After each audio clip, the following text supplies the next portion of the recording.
Morning, good afternoon, and good evening, folks. If you guys can hear me very well, and also if you can see my screen, please give me a sound test and also screen test as well by saying yes or no.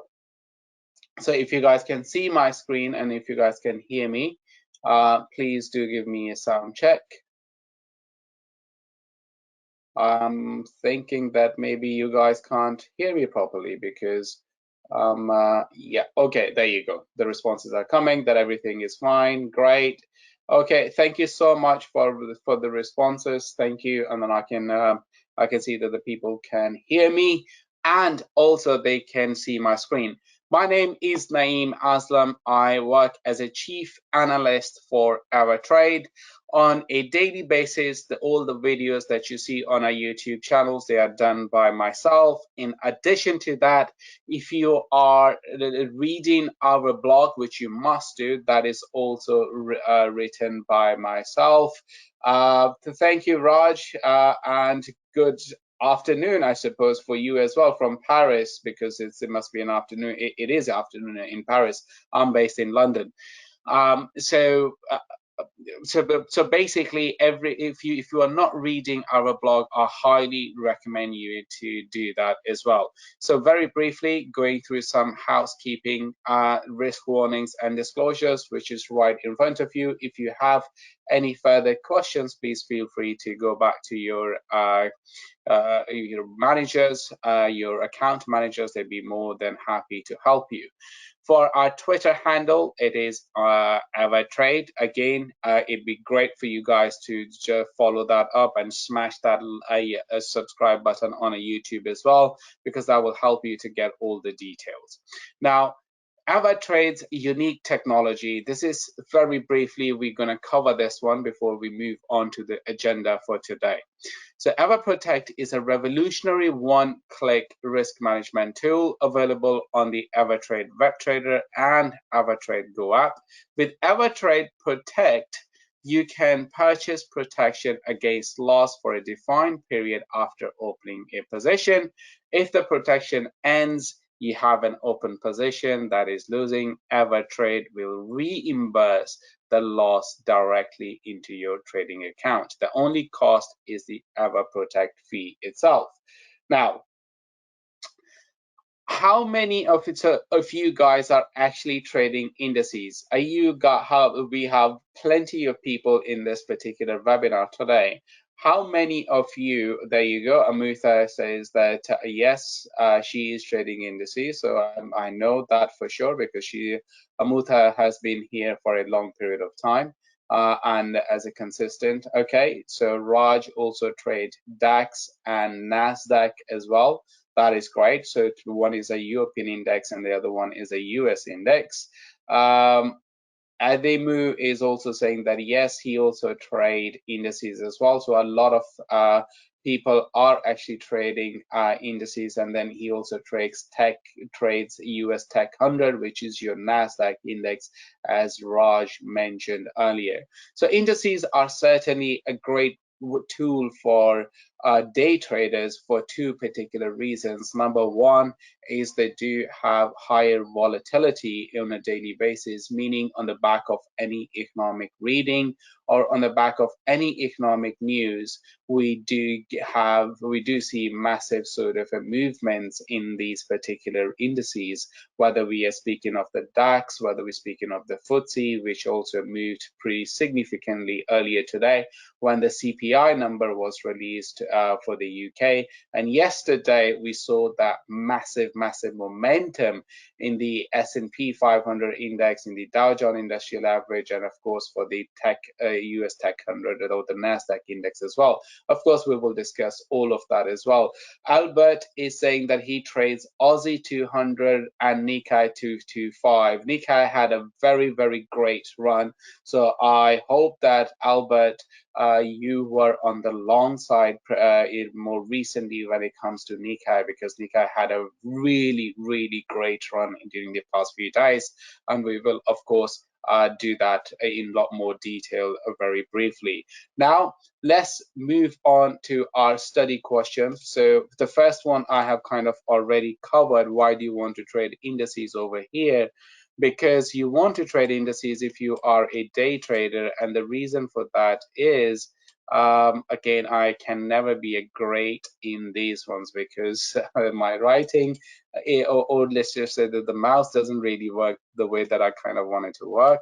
So what I really kind of wanted to do over here was to write day trader. So for a day trading perspective, indices over here, they can be really great because of higher volatility, number one, over here, and number two is because but why don't you guys give me the second reason? So we trade indices for two reasons. Number one is the volatility I have mentioned. Now, some of those people who have been here for a long period of time, they may know the answer or they may not know the answer. But to give why don't we have few guesses? What could be the other reason that we want to trade indices? One is obviously the volatility on a daily basis.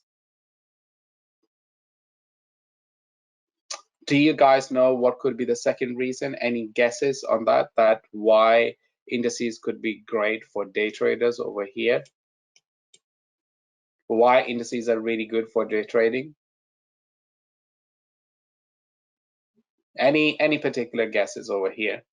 Amutha, Raj, Albert, Adimu, because you guys are all trading?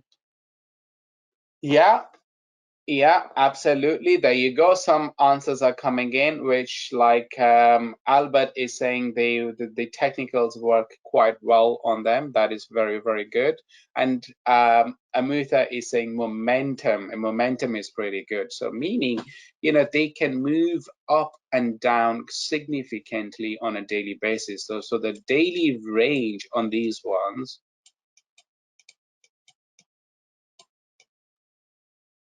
is pretty good, as you will see in a bit. So one is the volatility. This is on the back of the economic data, right? So when the economic data comes out, it's yeah, absolutely, Albert. Manipulation is quite difficult, and that's one of the reasons. Raj is saying due to open and close time, there are predicted trading windows. That is correct, Raj, as well. He's talking about the support and the other zones which do work quite well within that.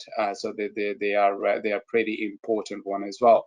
So on a daily basis, really, for two reasons, I really love to trade indices. Really is because of the volatility, and that volatility comes on the back of the economic data. And the secondly is a daily range. They do have a pretty good daily range.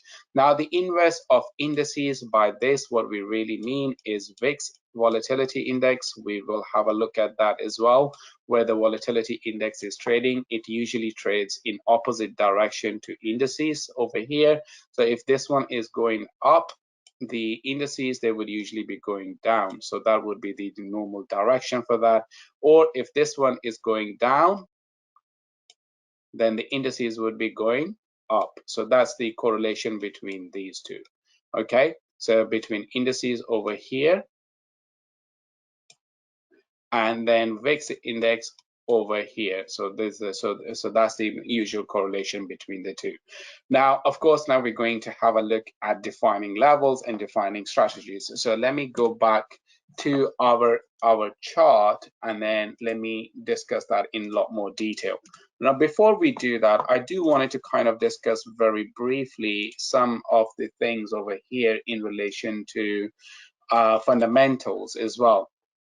Now, as of yesterday, what we had was we had the US CPI data, the Consumer Price Index data. The Consumer Price Index data confirmed over in the United States that the inflation data is really not picking up that much, meaning the Fed was very much true. The Fed was very much right in saying that the increase in that is very much transitory, i.e., that we are likely to see inflation slowing down. And that is what we are seeing in the US inflation data, not in the UK inflation data, because UK inflation data came very strong.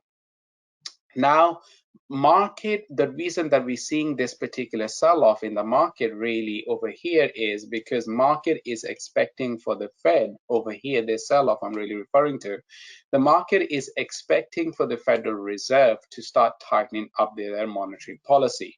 Now, if we look at this particular channel, by the way, this is your S&P 500 index, if you are wondering. If you look at over here, you can see that this is very much moving now towards the lower line of this upward channel. The price has failed to sort of touch this, touch the upper line over here. Let me actually just correct that. Give me 1 second. I will extend that line a little bit more now. So you can see that the price was very much going in around over here. So price started to trade in this much lower boundary of between here and here. It never kind of started to touch over here. And then from here, now the price started to break to the downside, and it really started to go into towards the lower line of this one. Again, this particular momentum, this particular movement in the price action is primarily because the market players expect the loose monetary policy to go away because of the inflation number, and in addition to that, the overall economic conditions are quite good. Having said that, the last US NFP reading for this month was much slower, much weaker, and the inflation data didn't really show us that inflation is really going through the roof. But despite the fact that inflation is not going through the roof, the Federal Reserve, and despite the fact that the US NFP reading was much lower, market players or speculators still believe that the Federal Reserve is going to do tapering, and whenever the Federal Reserve does tapering, the market kind of sells off. Does that make do you understand what I mean by that? So whenever the market is listening or hearing anything to do with the tapering, the T word comes into the market. What happens in the market is, or whenever the market expects the tapering to happen, the market kind of falls. That is what really happens. And then this is happening over here. In a very, very simple English, when the loose monetary policy is no longer in the market, when the Federal Reserve thinks of tightening up its belt in relation to its monetary policy, when the Fed thinks of tapering it, the market kind of falls. And then that is what is happening over here. Now, I hope that kind of makes sense. If you have any questions on that, feel free to ask me, because now is your opportunity to really ask me that question from the fundamental perspective. Because if you have been looking at the market's price action for the last few days and wondering, don't know what's going on, why the market is selling, this is the reason that why the market has been selling. Now, to the more important point, and that is, where are those important support zones in terms of the price action? Now, when we look at the price action, for me, the most important price point, the most important price level is really going to be, or let's say the support level number one when it comes to the market is really going to be right around this particular level, right over here. This is our support level number one. All of this over here, as you can see, that 43,045 to 43,007, sorry, 4,345 to 4,375 is really your sort of a support level, your first important support level. But having said that, the market can certainly find a support somewhere around this particular price level as well, because this is where the lower line of that upward channel is really coming in as well. But do I really want to bet big over here? Certainly no. I will not like to bet big at this one. I will if I am going to trade this particular price level, I will trade it with a very small position. Okay. Okay, Hans, I will explain about the moving averages in a bit as well. Thank you for that question. Because people are asking about the moving averages, so we will do that in a bit. But just about the support levels, the market can bounce just below the lower line of this upward channel, but I will not bet big. If I am supposed to take, let's say, 2 contracts, overall, I will take only half a contract over here because this is not a great support level. But this one over here, I will be certainly be very confident to bet that over here because this is certainly a great price level. This is certainly a great support zone that I am more happy to take it. Now, in terms of our moving averages, this one over here is your 200-day simple moving average, SMA.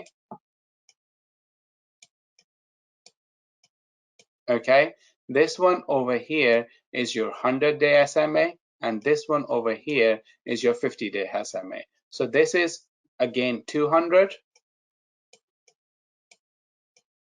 SMA, this one 100, and this one over here is your 50, 100, and 200. And all of them are your simple moving averages, okay? So from that perspective, this is where the 100-day simple moving average is coming in. So I would be more confident to take this trade right over here. And then if that doesn't really work, then we will be going further down into this particular zone area, really looking at over here. So in terms, if I zoom in, I will really be looking at this area of support as my second area of support. And then finally, my third area of support is very much going to be where the 200-day simple moving average is trading. So somewhere just around this particular price level would be my third area of support. So let me mark them on the chart for you guys to really understand, to have a clearing. Support area number 1, support area number 2, and then support area number 3. Support area number 1, support area number 2.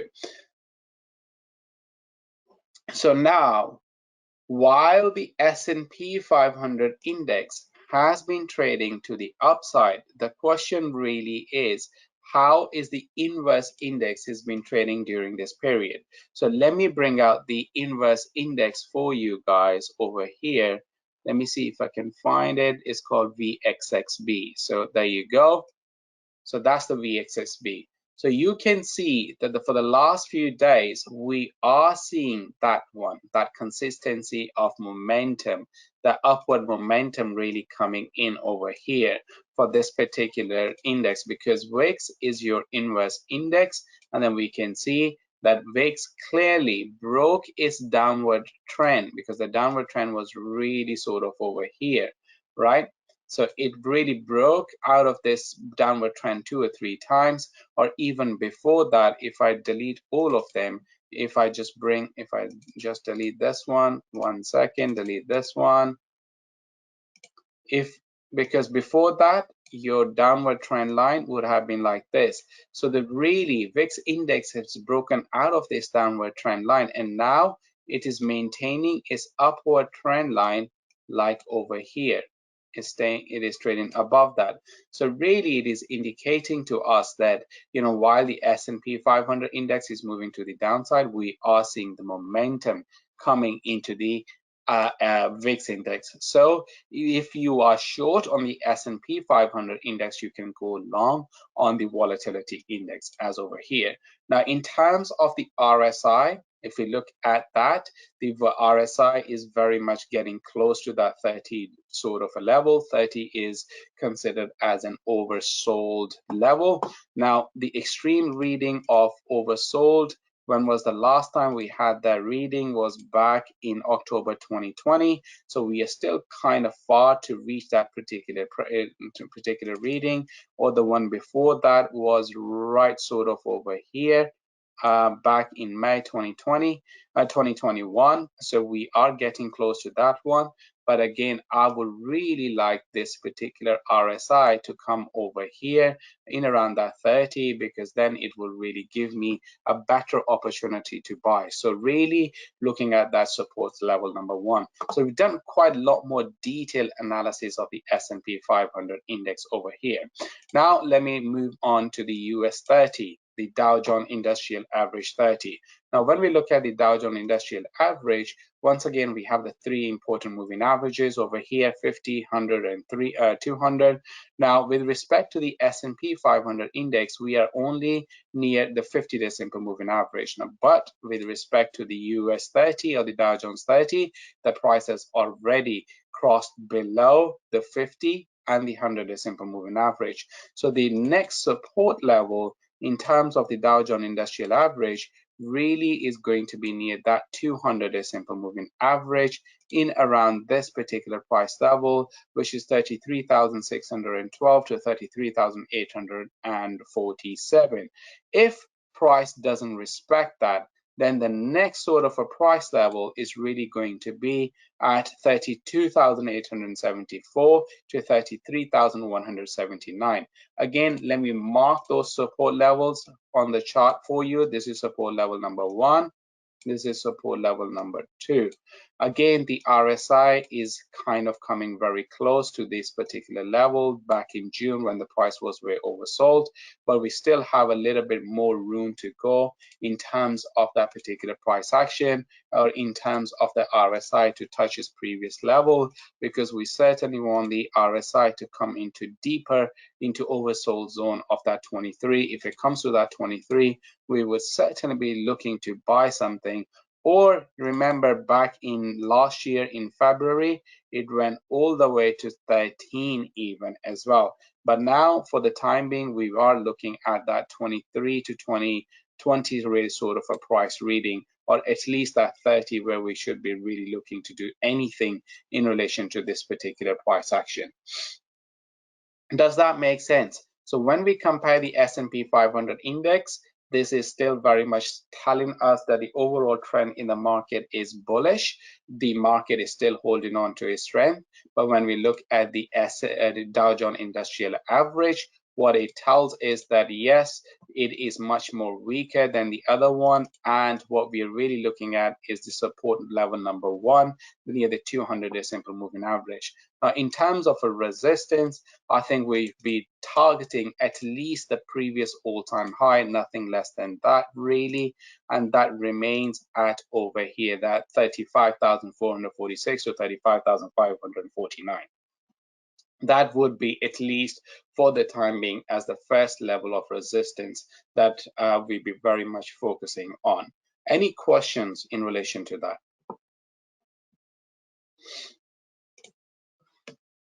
Now let's look at the Dax Index. Dax is your German stock index, just like the S&P 500. The Dax is also flirting with its 50-day simple moving average. It briefly broke below the 100-day simple moving average. It seems like that the Dax index, if it fails to break above this particular line, right, because the high of today and the high of this one, you know, they're more or less the same, and they fail to break the high of this one, it seems like that the price is very much likely to go back into this particular support zone area. All of that is a support zone area over here, and it's more likely to break to the downside. So that means that we need to kind of define our support zone once again a bit more precisely. So for me to look at this particular price action, what I'm really going to be looking at is going to be at least somewhere around here as my support level number one. And in terms of my support level number two, I am more focused on where the 200-day simple moving average is going to be trading. So now if I have 10 contracts to trade, I would be more happy to trade 10 contracts in around this particular price level. So which is your support level number two over here. And then this is your support level number one. So over here, if I have 10 contracts altogether to trade, I will trade only 5 contracts over here. Why? because this is not too much of a strong area. I have a higher probability of having a wrong trade over here, but I still want to trade into this area because the price still has the ability to move back up. But so I don't want it to miss that opportunity, but I don't want it to take my full position. I don't want it to trade full. I want it to take only with half of my capital, only half of 5. But over here, I am more convinced that if price comes into this area of support, it is more likely to move and bounce back up, and hence I am willing to trade my full position over here, obviously with a stop loss just below that, because if I am proven wrong, then I get completely taken out of that market over there. Guys, any questions in relation to that, feel free to ask me straight away on them, because now is your opportunity to really ask them.